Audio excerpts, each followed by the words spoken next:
Ia, dwi'n dweud ia. Hanna dwi, a dwi'n byw yn Grangetown. Parc Biwt neu Parc y Rhath? Biwt. Y gleision neu'r adar gleision? Nym un. Canolfan Dewi Sant neu'r arcades? Arcades, dwi'n iawn. Castell Caerdydd neu Castell Coch? Dwi ond i bod yn Castell Coch, dwi'n bod yn Caerdydd.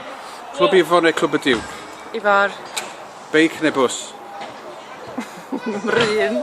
Bws achos mi tra'n reidio beic. Taxi neu traed? Traed, bob tro. Peint o SA neu peint o Guinness? SA.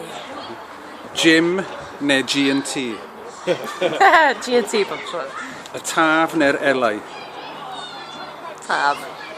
Y Bai neu Canol y Ddinas? Canol Inas. Diolch yn fawr. Croeso? Hang on.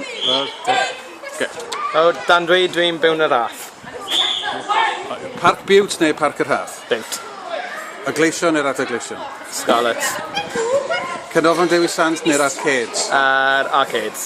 Castell Coch neu Castell Caerdydd? Castell Coch. Clwb Ifor neu Clwb y Diw? Ifor. Beic neu bws? Beic pob tro. Taxi neu troed? Traed. Peint o SA neu peint o Guinness? SA. Gym neu G&T? Dim un o'n nhw. Y Taf neu'r Elai? Taf. Y Bai neu Canol y Ddinas? Canol y Ddinas. Diolch yn fawr iawn.